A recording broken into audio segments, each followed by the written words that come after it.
Dalilnya benar, pemahamannya tidak benar. Ah, ini sering kejadian. Dalilnya benar, ayatnya benar, tapi pemahamannya nggak benar. Maka memahami dalil mesti pakai guru yang akalnya sahih. Tapi karena fitnah, kekacauan pemikiran akidah sekarang berkembang di mana-mana, yang bukan ahlus sunnah mengaku ahlus sunnah, yang tidak ikut salaf ngaku salaf, maka kita wajib angkat tangan. Kawan saya ada habaib, kita ejekin terus, ente sayyid beneran. Saya juga anak keturunan Nabi Adam gitu.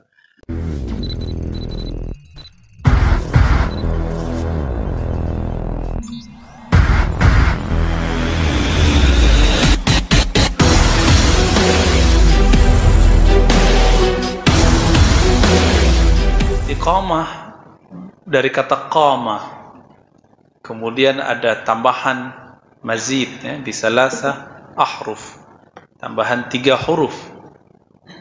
Istaqama, yastaqimu, istiqamah. Istiqaman, istiqamah. Berusaha atau menuntut, mencari cara untuk biar tetap tegak, lurus, stabil. Ini yang disebut istiqamah. Jadi usaha untuk tetap tegar, ini namanya istiqamah. Apapun yang terjadi.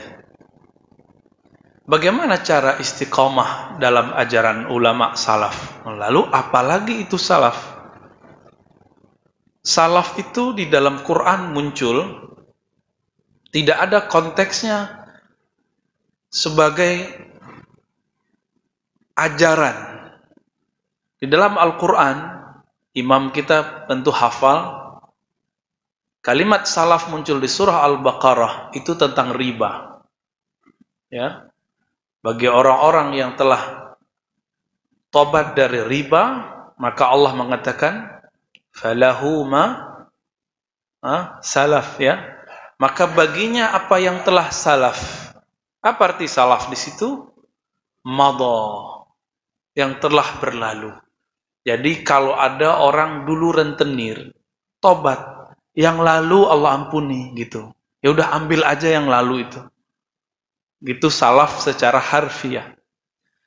Di dalam hadis-hadis Nabi Shallallahu Alaihi Wasallam, kata salaf muncul dalam bab yang lebih horor lagi, yaitu bab ziarah kubur.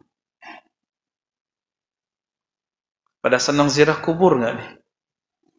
Ya, kuburiyun ente ya. Sekarang begitu orang-orang menuduh sesuatu tidak pada tempatnya. Nabi Shallallahu Alaihi Wasallam ketika melewati kubur, maka salah satu sapaan beliau, Assalamualaikum ya ahlal kubur. Di riwayat lain, ya ahla diyaril mu'minin. Banyak beberapa sapaan. Dan di tengah-tengah kalimat doanya, yaghfirullahu lana wa lakum, semoga Allah ampuni kami dan kamu. Antum salafuna wa nahnul atharu. Kamu adalah salafuna. Apa arti salaf di situ? Orang dulu kami, orang yang duluan mati, gitu salaf. Wa nahnul atharu, kami orang athar, belakangan. Maka berdasarkan hadis ini, kata salaf betul-betul berkaitan tentang waktu. Oleh karena itu, Maulana Syekh Muhammad Sa'id Ramadan Al-Buti menulis kitab tentang salaf, dan beliau memberi judul kecilnya Zaman Mubarak atau Azminah Mubarakah, zaman penuh keberkahan. Jadi secara harfiah, kata salaf bukanlah akidah, bukanlah kelompok. Secara harfiah, ini perlu ditegaskan. Karena hari ini orang ngaku-ngaku salaf, tapi ternyata dia tidak kenal apa harfiahnya salaf. Ikut salaf, ternyata yang dia maksud Syekh Ibnu Taimiyah. Syekh Ibnu Taimiyah tidak masuk salaf, kecuali salaf yang lebih dulu meninggal dari kita. Wafat tahun 709, kita 1441. Kalau begitu, guru kita yang kemarin meninggal salaf juga. Jadi berdasarkan hadis itu, setiap kita ke kubur, yang dikubur itu salaf semua. secara harfiah. Katanya ikut sunnah. Nah ini dia teksnya. Namun kemudian istilah ini berkembang. Ternyata di kitab-kitab ahli hadis, di kitab-kitab ulama-ulama fikih, ada istilah salaf. Maka kemudian ulama kita mencoba mengurai. Kira-kira salaf ini maksudnya apa lagi nih? Maka muncullah kalimat salaf itu baik di kalangan ulama mazhab Syafi'i, Maliki, Hanafi, Hanbali, mereka menyebut salaf. Imam Juwaini, ulama belakangan juga menyebut salaf. Imam Ghazali di Ihya Ulumuddin di dalam kitab Iljamul Awam juga menyebut istilah salaf. Lalu apa yang mereka maksud salaf? Barangkali yang mereka maksud salaf apa yang Nabi katakan dalam Sahih Bukhari, khairukum qarni atau khairun nas qarni. Sebaik-baik kamu, sebaik-baik manusia, qarni. Apa arti qarni? Satu kurun denganku.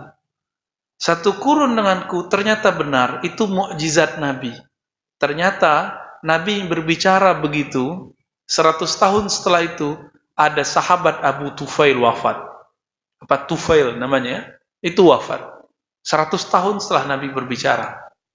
Maka Nabi mengatakan, sebaik-baik kamu yang hidup sekurun denganku, yaitu 100 tahun dari beliau ngomong. Itu ajib itu. Ya. Atau dihitung mundur.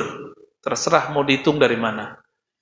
Lalu, Nabi tambahkan, summal ladzina yalunahum. Lalu orang-orang yang hidup yaluna. Yali artinya yang hidup ba'da. Setelahnya langsung. Berarti abad kedua. Summal ladzina yalunahum, lalu abad ketiga. Kalau mau dipakai harfiah. Tapi muncul enggak kalimat salaf di dalam hadis itu? Enggak. Seharusnya disebut akidah qarni gitu. Bukan akidah salafi. Tapi enggak muncul kalimat itu. Kenapa yang muncul sebutan salaf? Tidak harfiah qarn. Nabi tidak bilang khairukum as-salaf, summa salaf, summa salaf. Tidak ada. Yang ada khairun nas, qarni, summa alladhina yalunahum, summa yalina yalunahum. Hadis ini ada di Bukhari, ada di Muslim, dan diriwayatkan oleh mereka dalam beberapa lafaz. Hadisnya pasti sahih. Ketika disebut qarni, tadi kita sudah artikan kurun. Apa arti kurun tadi? 100 tahun. Itu waktu atau aliran. Waktu atau kelompok. Satu kurun itu waktu atau kelompok? Waktu. Jadi salah enggak Syekh Muhammad Sair Ramadan Al-Buti mengatakan kata salaf itu tidak berkaitan dengan sekelompok orang, tidak berkaitan dengan sekelompok aliran, tapi berkaitan dengan keberkahan waktu. Maka cerdas sekali nih Syekh Muhammad Sair Ramadan Al-Buti. Saya berguru kepada anaknya Syekh Taufik Al-Buti. Beliaulah yang mengajarkan kita fikih Syafi'i dan usul fikih dalam akidah Ahlussunnah wal Jamaah. Dan dahsyat sekali, saya tadinya anti habaib. Nggak percaya ada habaib. Itu Syekh Taufik yang ngajarin. Ngajarinnya nggak pakai ngomong. Kawan saya ada habaib, kita ejekin terus, ente sayyid, beneran. Saya juga anak keturunan Nabi Adam gitu.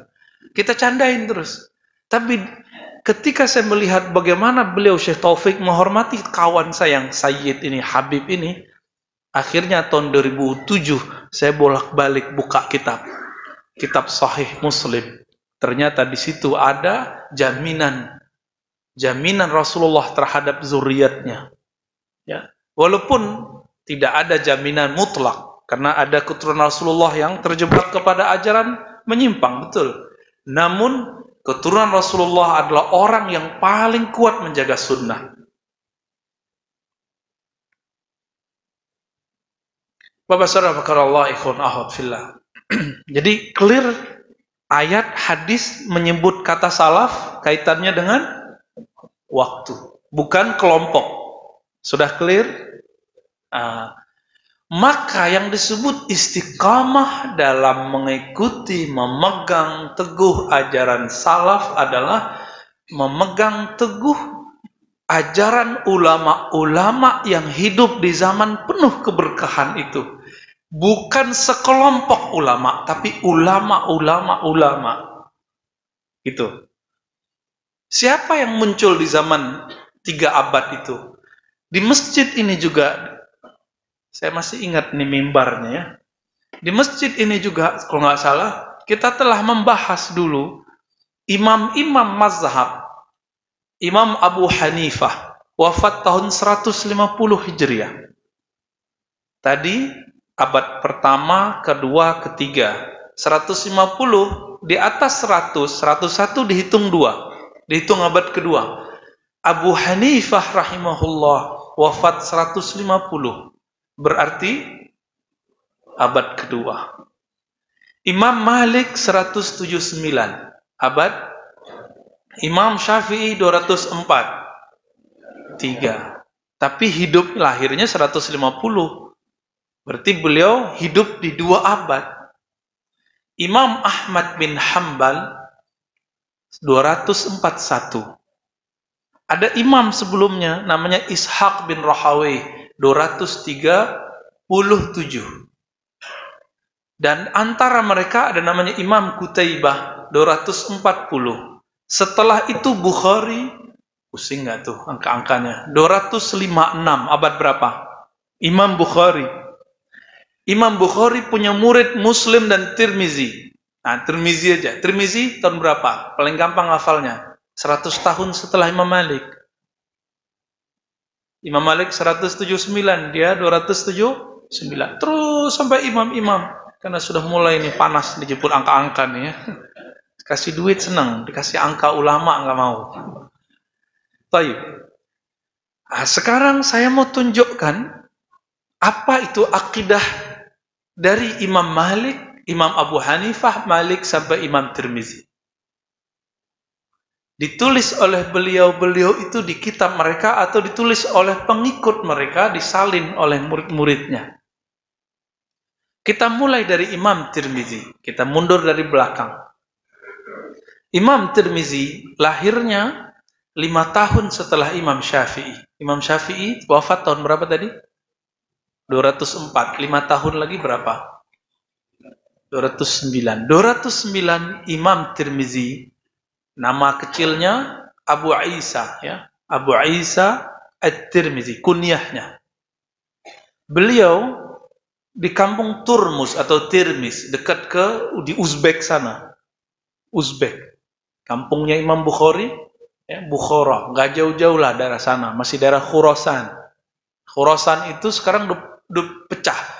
Iran, Afghanistan, Pakistan, Tajikistan, Turkmenistan, Uzbekistan, Tan, ujungnya mantan ya.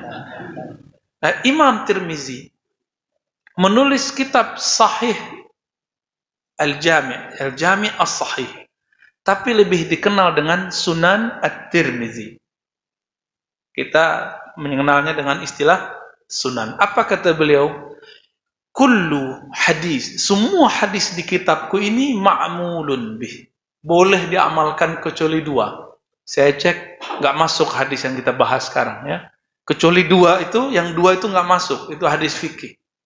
Maka siapa yang bingung-bingung mau beramal ulama salaf, cari buku Imam Tirmizi, yang 2 itu jangan diamalkan, selebihnya boleh diamalkan. Jaminannya Imam Tirmizi. Imam Tirmizi ini ternyata berguru lama kepada Imam Bukhari dalam ilmu ilalul hadis, namanya ilmu mengenai masalah cacat riwayat hadis atau matannya hadis. Itu beliau paling pakar. Bahkan sebagian ulama mengatakan melebihi Imam Muslim. Tapi Imam Muslim lebih kuat dalam sistem sahih.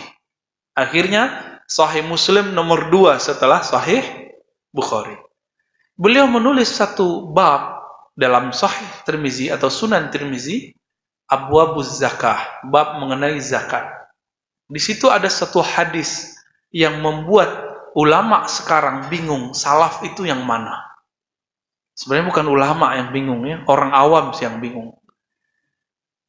Kira-kira hadisnya apa? Innallaha yaqbalus sadaqah atau sadaqat. Sesungguhnya Allah menerima sedekah.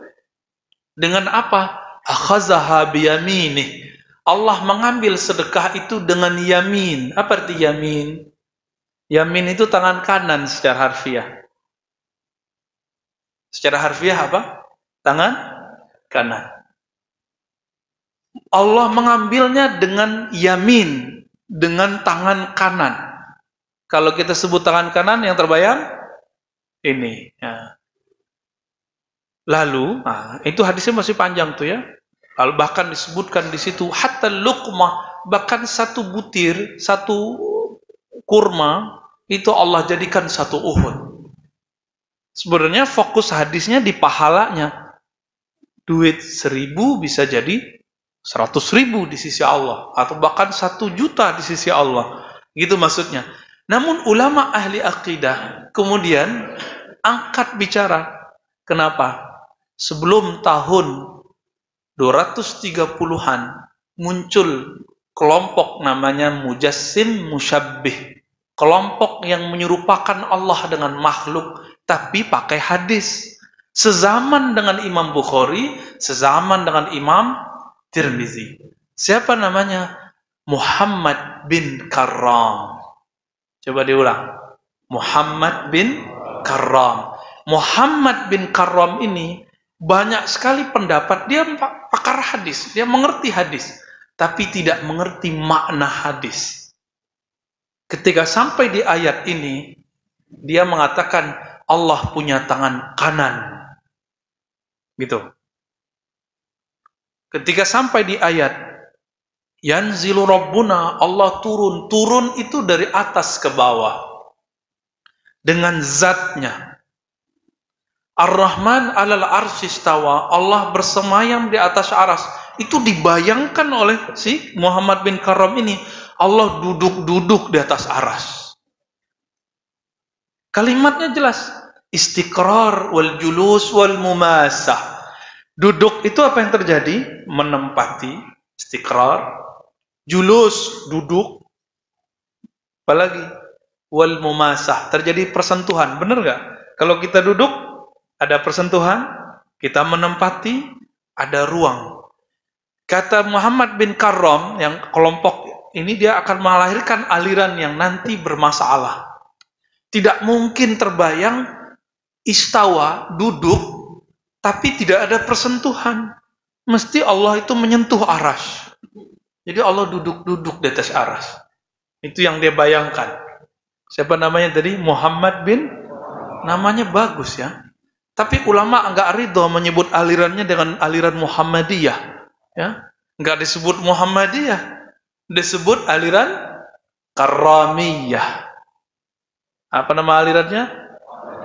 Jadi waktu ada orang mengamuk-ngamuk, kenapa disebut Wahabi? Tidak ada Wahabi. Wahabi itu nama asalnya Muhammad bin Abdul Wahab.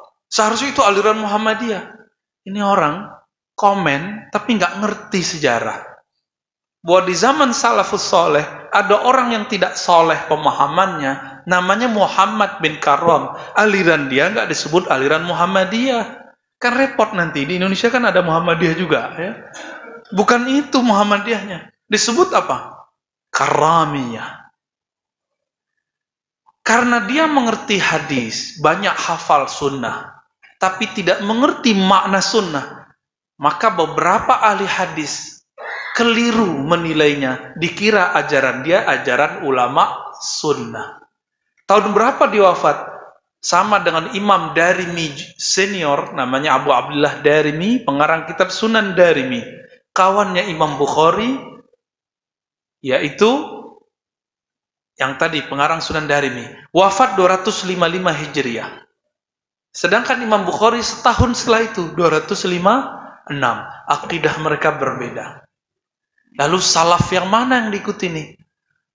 Salafnya Muhammad bin Karram, Karramiyah, yang membayang-bayangkan Allah, atau tidak membayangkan Allah tapi mengatakan Allah duduk di atas aras dengan zatnya di atas. Nah, kalimat di atas itu mereka jelaskan fi jihatil ulu, di arah atas. Ini yang keroknya dari sini. Muhammad bin Karram. Pengaruh Muhammad bin Karam setelah 255 menyebar di wilayah Khurasan. Dan salah satu juniornya Imam Bukhari dan Imam Darimi tadi, namanya Utsman bin Sa'id Darimi. Darimi lagi, tapi namanya Utsman bin Sa'id Darimi. Kalau tadi Abu Abdullah Darimi, beda. Bukan Udaromi, Pak, ya. Darimi.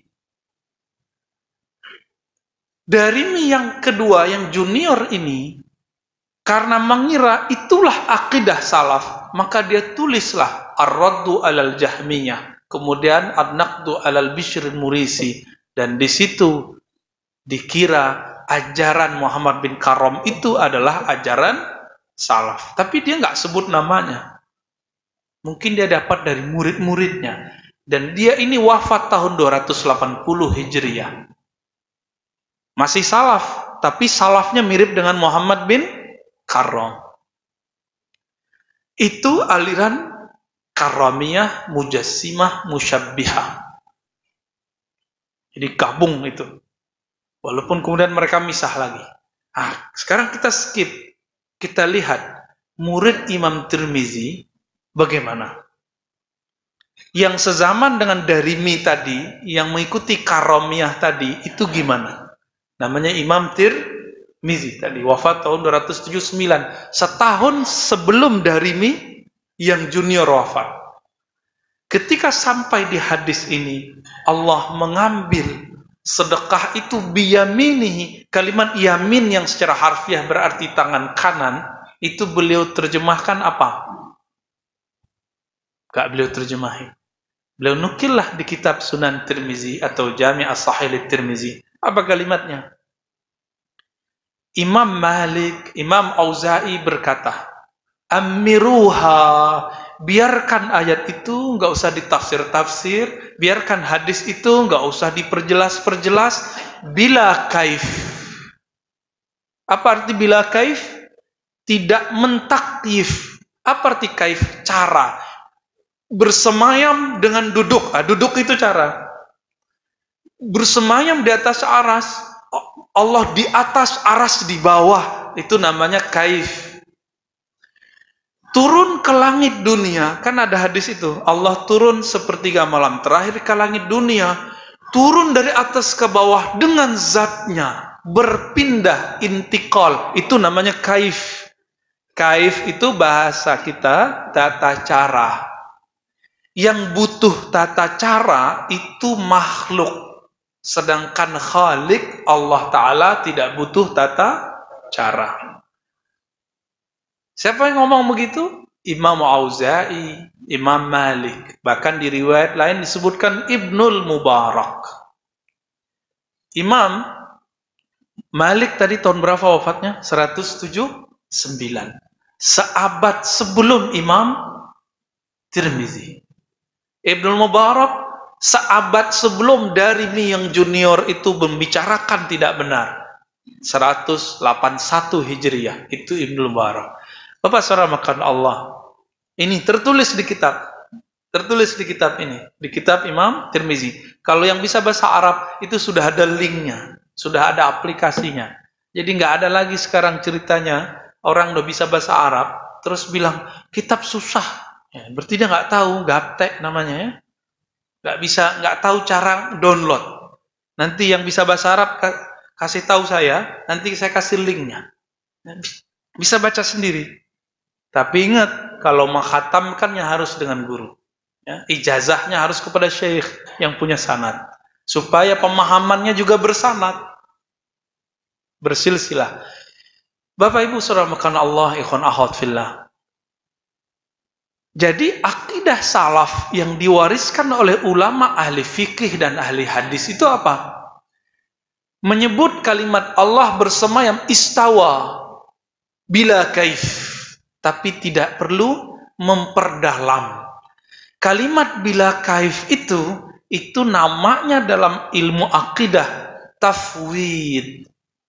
Apa arti tafwid? Menyerahkan maknanya kepada Allah. Hanya Allah yang tahu hakikat maknanya. Itu namanya tafwid. Maka tahwid itu disebut salah satu manhaj ulama salaf. Manhaj ulama salaf. Apa arti manhaj? Sistem berpikir. Jadi mereka sistem berpikirnya kalau ketemu kalimat, ayat, hadis seperti ini, udah serahkan saja kepada Allah. Kan kita nggak wajib tahu. Waktu sholat perlu bayang-bayangkan Allah duduk di atas aras nggak? Nggak perlu kan? Ya kan nggak perlu. Cukup yakini Allah pencipta kita, Allah wajib disembah, Allah memandang kita, udah rasakan nikmatnya takbir itu. Tapi orang sekarang nggak mau, terjebak di bagian debat-debat begitu. Karena perdebatan ini sudah viral di mana-mana, kami akhirnya buka kajian ini. Padahal mohon maaf, kami nggak tertarik menjelaskan kajian begini. Dulu kajian begini Pak, cuma di kampus kita ngomong. 10 tahun yang lalu saya bahas ini di kampus pakai kitab. Tapi belakangan muncullah ajaran-ajaran yang vulgar. Langsung di video, di buku, selebaran, apa judulnya? Ainallah, Allah di mana? Allah bertempat di atas. Nauzubillah min dzalik. Sekarang standar seorang salaf itu bagi kelompok tertentu meyakini Allah bertempat di atas aras. Ini kan bermasalah, Pak. Kalau bertempat kita cari tiket aja ke sana ya. Berapa tiketnya dicari? Biar ketemu Allah toh. Kan itu yang kita rindui. Nggak perlu mati dulu untuk ketemu Allah. Kita cari aja tiket. Tapi kan nggak begitu. Bapak saudara makan Allah ikhwan akhwat fillah. Terkadang Imam Malik yang kita sebut ternyata nggak saklek dalam satu manhaj. Nah, ini orang keliru. Dikira manhaj itu saklek kaku, gitu nggak. Imam Malik diriwayatkan oleh Imam ahli hadis Al-Hafiz Ibnu Abdul Bar di kitab At-Tamhid. Ketika ketemu ada yanzilu Rabbuna atau waja'a Rabbuka, yanzilu turun. Kalau turun yang terbayang apa? Normal aja, turun dari atas ke bawah. Imam Malik mengatakan tadi bila kaif, maknanya hanya Allah yang tahu. Tapi giliran yang ini, apa kata beliau? Innama yatanazzalul amru rabbika. Yang turun itu perintah Allah, bukan zat Allah. Inilah perbedaan antara akidah Imam Malik dengan akidah Syekh Ibnu Taimiyah. Syekh Islam, gelarnya Syekhul Islam, yang ngasih gelar muridnya. Karena guru saya nulis Syekhul Islam juga di kitabnya, maka kita harus tulis begitu juga. Syekh, ya, Syekh besar itu. Beliau mengira ajaran darimi yang terpengaruh karamiyah itu, itulah salaf, bukan ajaran yang dipakai oleh Imam Tirmizi ini, bukan yang dipakai oleh Imam Malik itu, dengan riwayat yang diriwayatkan oleh ulama ahli hadis yang kita sebutkan tadi. Akhirnya beliau mengatakan apa? Ibnu Taimiyah, yanzilu ila sama'id dunya bizatihi. Itu turun benar-benar dengan zatnya.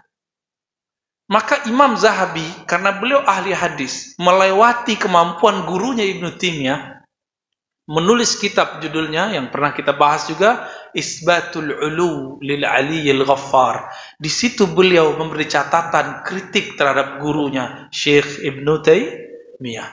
Apa kata beliau? Seandainya guruku tidak mengatakan bizati, cukup dia katakan yanzil, turun, gak usah ditambah-tambah. Cukup berkatakan istiwa, bersemayam, gak usah ditambah-tambah. Itu siapa yang ngomong? Imam Zahabi. Dan di situ beliau mengatakan yufawwat ma'nahu ilallah. Makna ayat-ayat dan hadis begini serahkan saja kepada Allah. Maka saya mengimbau Bapak Ibu, ini akidah salaf. Dua modelnya. Kalau mentok ada orang mau membahas, terpaksa baru ditakwil. Maka manhaj ulama salaf kedua, takwil boleh dengan syarat.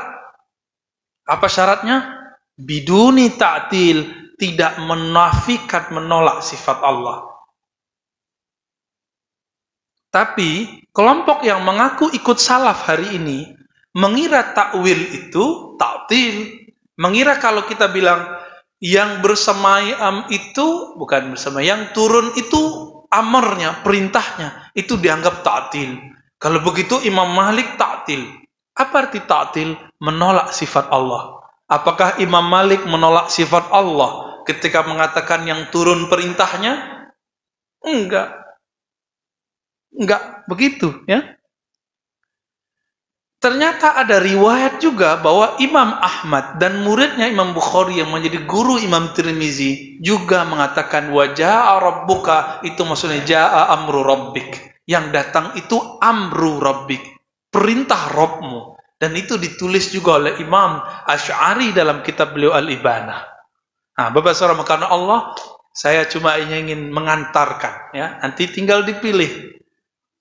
Manhaj salaf dalam masalah sifat-sifat Allah, seharusnya pembahasan ini tidak banyak dibahas, cukup imani saja Allah. Tapi karena fitnah, kekacauan pemikiran dan akidah sekarang berkembang di mana-mana, yang bukan ahlus sunnah mengaku ahlus sunnah, yang tidak ikut salaf ngaku salaf, maka kita wajib angkat tangan, ya. Kita wajib turun ke jalan, kita wajib menjelaskan itu. Jika kami diam, maka kami disebut kitmanul ilm, menyembunyikan ilmu.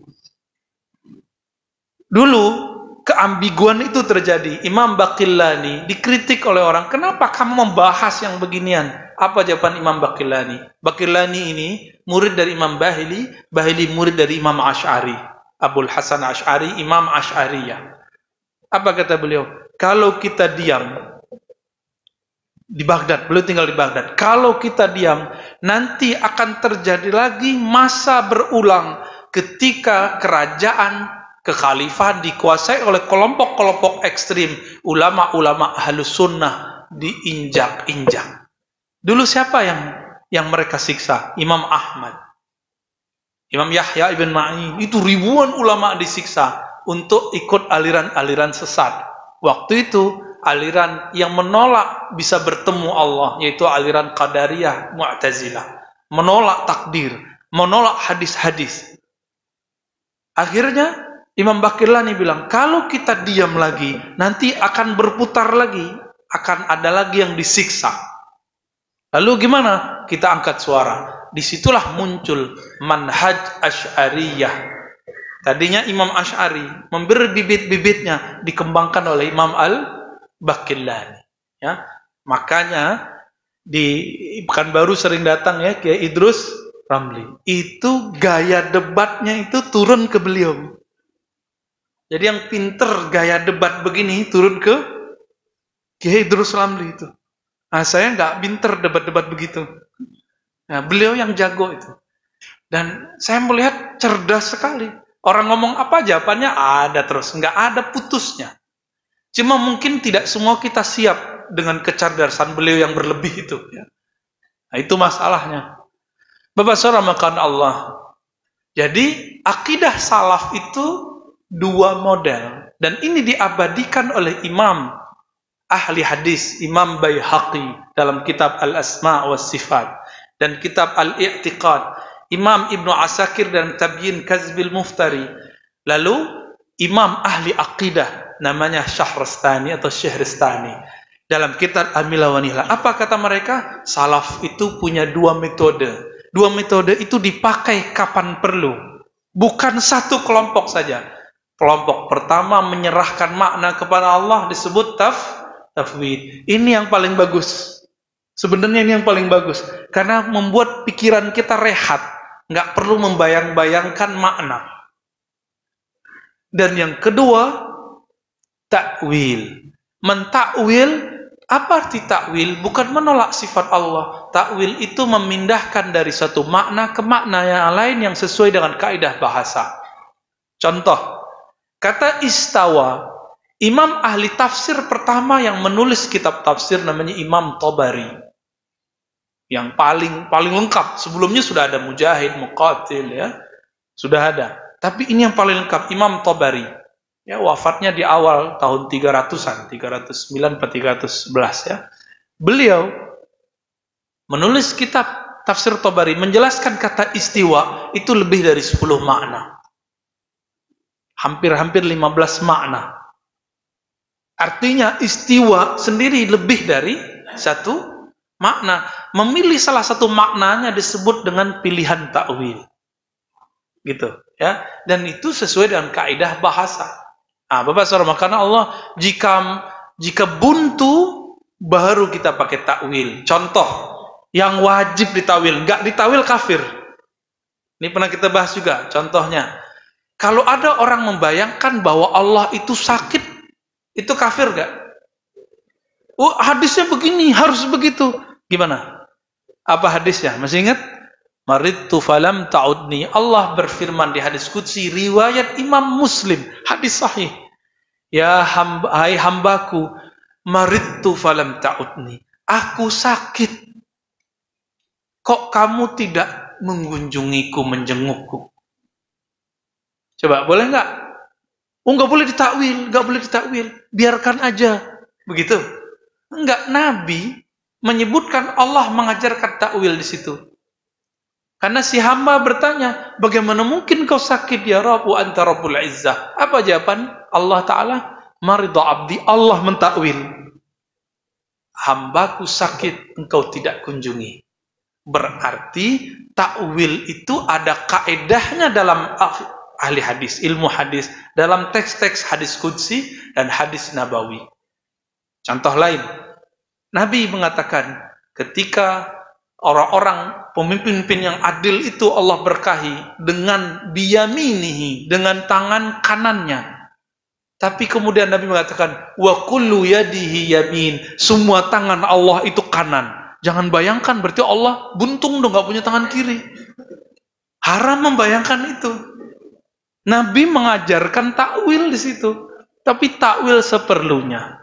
Maka ulama salaf itu paling sedikit mentakwil, tapi mereka mentakwil. Jadi siapa yang mengatakan ulama salaf tidak mentakwil, faqad kadzaba ala as-salaf au kadzaba, malah kadzaba, berbohong sangat banyak sekali terhadap nama kebesaran salaf. Kita bisa uji kitab-kitab ulama-ulama terdahulu, ya. Ratusan kitab mereka membicarakan itu. Jam berapa Pak syuruknya? 25, udah 5 menit atau 10 menit lah ya. Sholat syuruk tidak mesti saat masuk syuruk. Sholat syuruk itu diakhiri dengan masuknya waktu duha. Duha kira-kira jam 7 ya. Jadi nanti jam 7 juga boleh sebenarnya. Jangan saklek. Ya, sholat syuruk itu sunat. Hadisnya tidak sampai sahih, cuma hasan. Kalau ngaji wajib. Ya. Jadi kalau bentrok begini jangan berdiri.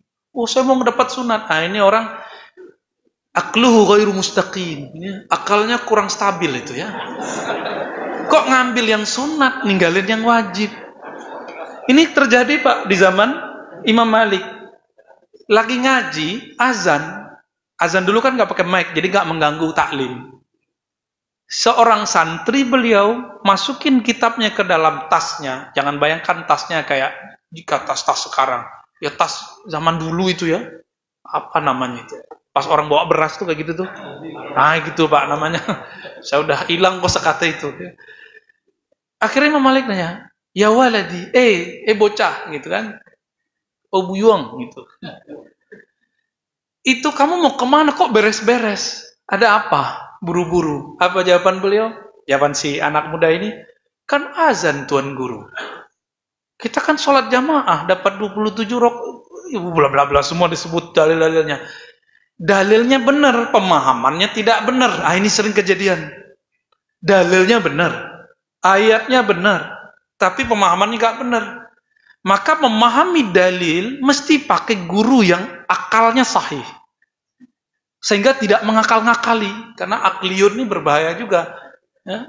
Ngakal-ngakalin gitu ya. Akhirnya Imam Malik bilang apa? Hei anakku, menurut kamu kalau ada yang wajib, ada yang sunat. Ketemu di satu waktu, duluan ambil mana? Ya wajib lah Tuan Guru. Saya mau tanya, ngaji wajib atau bukan? Naik-naik matanya ke atas.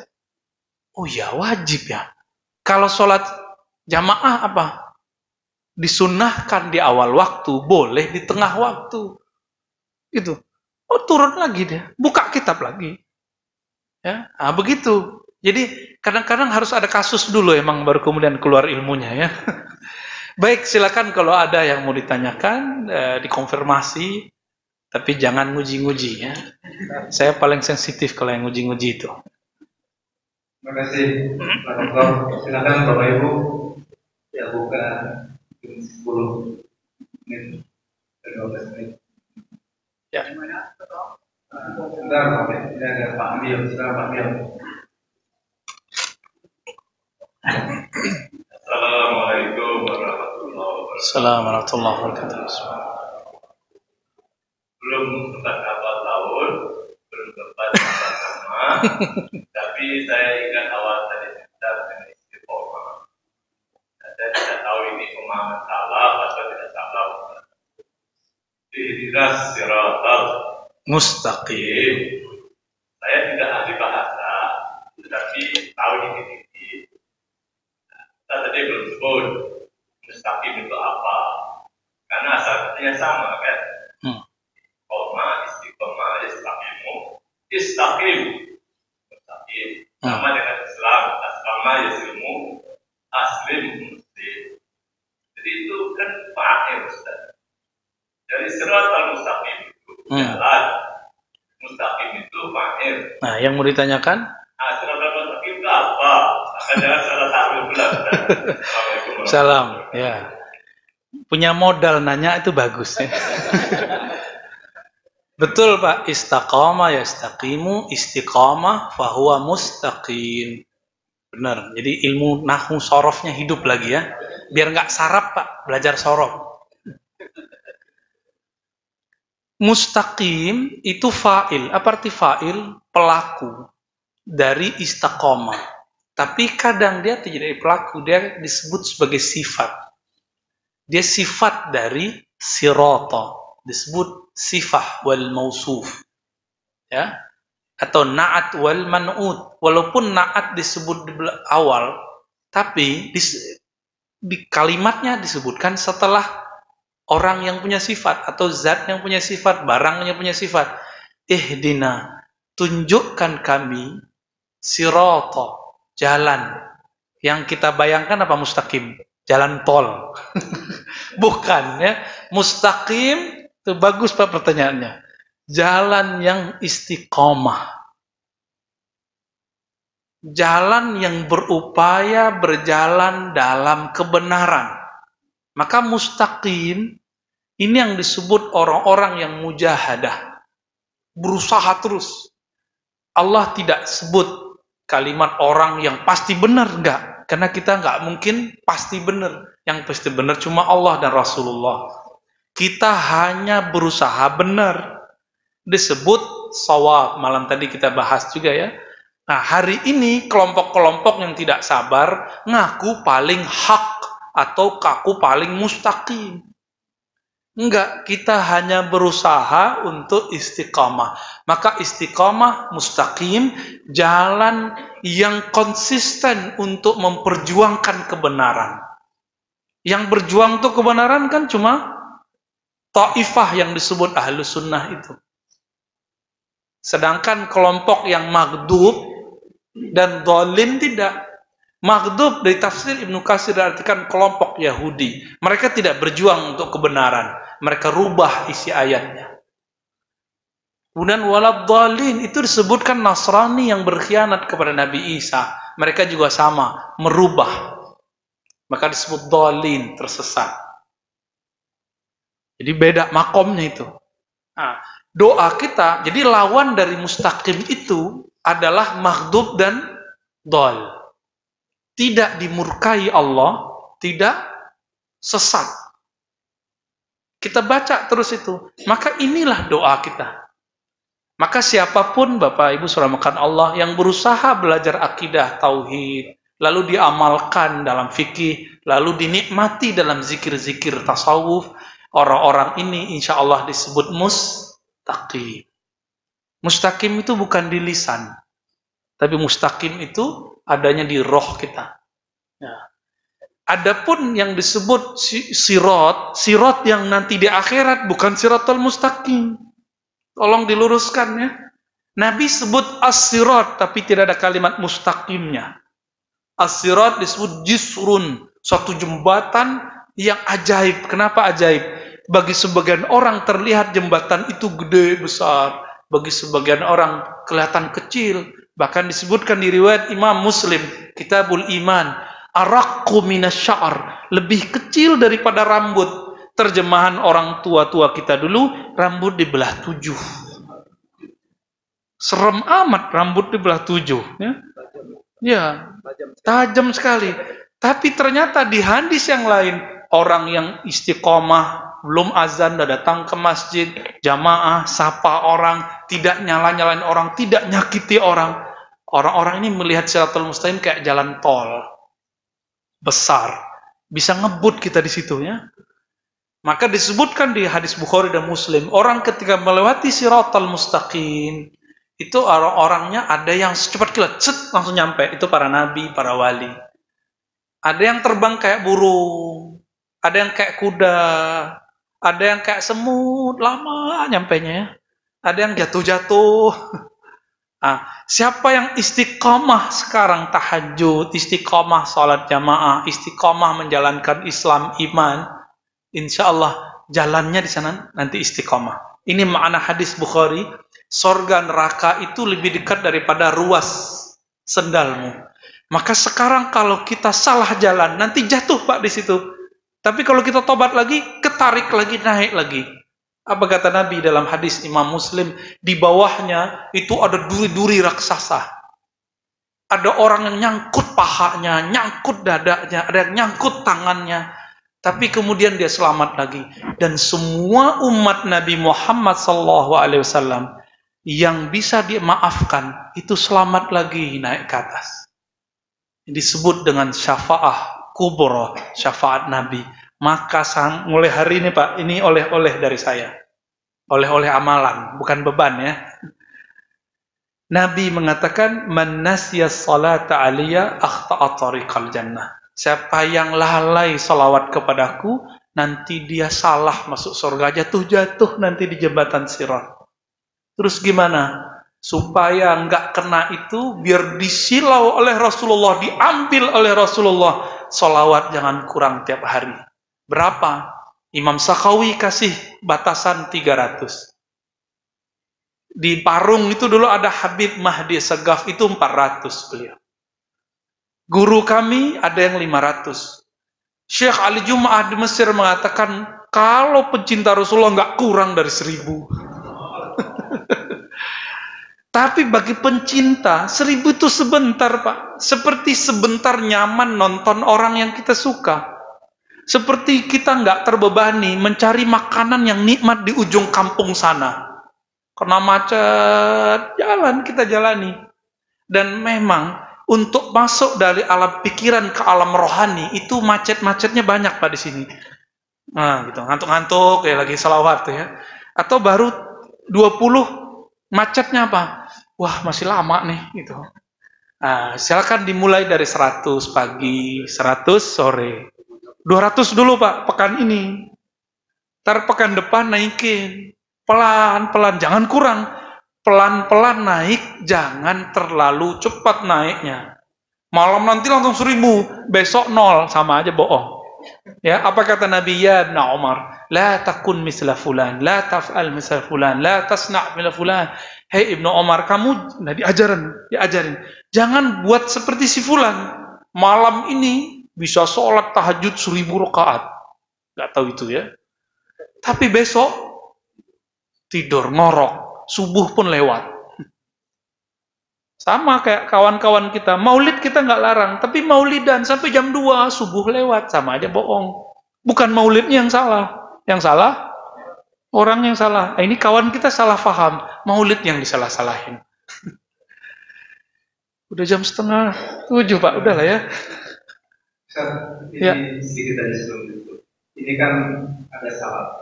Siapa yang bisa menjembatani Pak? Kalau ceramahnya salafinya sudah pada pulang nih, ketika habis sholat sudah meninggalkan masjid. Siapa menjembatani? Apakah majelis ulama atau para ulama dengan ulama salaf? Mereka juga kan saudara-saudara kita nih. Ya. Wah, kalimat itu penting Pak. Mereka itu saudara kita. Tuh, salam dulu kita Pak. Terima kasih nih. Ya. Terima kasih, mohon Fa aslihu baina akhwaikum. Kita udah bahas awal-awal saya datang dulu ya. Cari islah sesama saudaramu. Masalahnya yang mengamalkan ayat itu sekarang itu cuma ulama Azhar, ulama Hadramaut, ulama Tunis, Aljazair, Maroko, Mauritania, Syam ya. Ulama Jemaah Tabligh di India, ulama NU Muhammadiyah di Indonesia, Wasiliyah, Perti, Khairat, NW. Cuma itu mereka nggak mau. Kenapa? Di kitab-kitab mereka ditulis ya, mereka punya buku I'tiqad Ahlussunnah, lalu ditulis lagi oleh orang yang Indonesia, judulnya sama, nggak jauh beda. Ada satu bab, Al-Bid'ah. Di situ ada pembahasan di footnote-nya. Kalau orang Indonesia ini dinulisnya di footnote-nya. Footnote nomor 10, ya, saya masih ingat ya. Udah ada di download bisa. Apa kata dia? Orang-orang ahli bid'ah itu, kita ini disebut ahli bid'ah, Pak. Apalagi celah sarung-sarungnya yang nggak jingkrang-jingkrang itu ya. Jenggotnya dikit doang, ya. Modal kurang. Kalau tadi modalnya banyak, Nahu Sorof tahu ya. Jenggot ada pula ya. Bagi mereka, nah ini kita harus maklumi. Bagi kawan-kawan kita itu, definisi bid'ah bagi dia, siapapun yang menyalahi manhaj Ibnu Taimiyah, manhaj Muhammad Wahab, manhaj Syekh Ibn bin Bas. Ya, manhaj Syekh Albani. Yang menyalahi Syekh-Syekh Salafi versi mereka ini disebut dengan ahli bid'ah. Tapi mereka sendiri sebenarnya nggak paham bahwa Ibnu Taimiyah itu jangankan di luar sholat, di dalam sholat pun membolehkan pegang tasbih. Boleh, Pak. Di kitab Majmu' Fatawa itu Imam Salafi, bayangin. Ibnu Taimiyah kalau ba'da sholat, subuh, kalau lagi mentok, tidak bisa paham satu ayat, beliau punya wirid, Arba'in Al-Fatihah, 40 kali baca Al-Fatihah. Beliau punya wirid sebelum qomat, Ya Hayyu Ya Qayyum birahmatika astaghis la ilaha illa anta. Itu kalau ke Banjar tuh sering orang ngamalin ini, Pak. Banjar, Bugis, daerah-daerah Pontianak itu rame, diiramakan. Indahnya bukan main. Indahnya bukan main. Saya rindu kalau ke Kalimantan tuh mendengarkan Bilal muazzinnya baca ini. Dan Syekh Ibnu Taimiyah bilang apa? Itu bagus, bisa menghidupkan kalbu. Seandainya pakai kaedah bid'ah mereka, maka Imam Ibnu Taimiyah, imam mereka akan menjadi ahli bid'ah. Benar nggak? Kan repot ini. Apalagi Bapak pakai kopi hitam. Apalagi kita ini. Jadi saya nggak sedih lagi. Lalu bisa nggak dijebantani? Di Saudi itu sudah ada yang berusaha menjebatani. Itu Syekh Khalid Al-Hamudi. Saya menganggap beliau sebagai guru saya, walaupun ketemu cuma di multaqo konferensi. Kata-katanya lembut. Apa kata beliau? Berbeda itu sunnah, berpecah belah itu bid'ah. Orang Jeddah, Pak. Ternyata di Saudi sendiri udah mulai ada kesadaran seperti itu, Pak. Tapi ada yang tidak move on. Ya, masih sibuk dengan yang kecil-kecil itu. Jadi beliau sudah buat multaqo kemana-mana. Di Indonesia sudah lebih dari 3 kali buat konferensi untuk cari titik temu itu. Tapi berhasil, ada yang berhasil, yang tidak. Yang penting beliau beramal toh. Kalau Al-Azhar, Hadramaut, ulama-ulama Zaitun, Tunis, kemudian Aljazair, sampai ke sana Maroko, Syam, itu udah lama buat. NU udah lama buat, Muhammadiyah udah lama buat, Wasiliyah, Perti udah lama buat. Tapi mereka nggak mau buat. Kenapa? Duduk bersama yang beda faham disebut ahli bid'ah, itu haram. Wajib ditahzir. Maka ada satu akhlak mereka disebut tahzir. Ya mau gimana lagi, Pak? Tapi kita nggak boleh berhenti. Siapa tahu di antara ikhwan salafi itu ada kemudian yang insaf. Kita sebut salafi munsif. Dan itu banyak. Kita ketemu, dia jenggotnya Masya Allah, nggak begini. Ini jenggotnya ahbabnya Syekh Kandahlawi nih ya. Jenggotnya Masya Allah, celananya jingkrangnya luar biasa. Ya, sholatnya seperti Syekh Albani sholat. Tapi akhlaknya, saya ketemu beberapa, itu sama seperti orang-orang yang belajar sunnah di India. Jadi menghargai orangnya tinggi. Adabnya luar biasa. Maka untuk mereka kita hanya bisa menjembatani yang insaf itu, Pak. Kalau yang nggak insaf itu kita nggak bisa lagi. Siapa yang ngomong begini? Syekh Ahmad Karimah, Dr. Ahmad Karimah. Beliau pakar di Mesir sana, pendekatan semua aliran dan mazhab, muqarabatul mazahib. Apa kata beliau? Ampun katanya. Minta ampun ya Pak. Ampun kenapa? Hanya satu kelompok yang saya nggak bisa damaikan atau pertemukan, kelompok Salafi. Jadi memang udah begitu sudah. Karena surga udah dibajak Pak. Al-haq sudah diambil sama dia, ya sudahlah. Surga dia, al-haq dia. Ya, kita punya al-haq yang lain, surga yang lain. Nanti beda kamar aja sama dia ya. Gitu Pak. Ya. Semoga kajian ini Allah berkahi. Kita betul-betul ikut ulama salaf. Dan ulama salaf itu bermazhab, berakidah Ahlussunnah, dan mereka berzikir, bertasawuf. Mari amalkan semua itu. Allah masturna bisitrikal jamil. Ya Allah, tutup aib kami, tutup dosa kami, ampunkan dosa-dosa kami. Washfa'na bi syafa'ati nabiyika. Ya Allah, berikan syafaat kami saat menjalani, melewati sirat yang nanti kami akan lewatinya penuh susah payah. Di bawahnya ada duri, di bawahnya lagi ada neraka jahanam. Ya Rasulullah, isfa'lana. Wahai Rasulullah, dengan izin Allah berilah syafaat kami. Assalatu wassalamu alaika ya Sayyidana ya Rasulullah. Rabbana atina fid dunya hasanah wa fil akhirati hasanah wa qina adzabannar. Wa sallallahu ala nabi Muhammad walhamdulillah rabbil alamin. Assalamualaikum warahmatullahi wabarakatuh. Terima kasih Dr. Hasyim.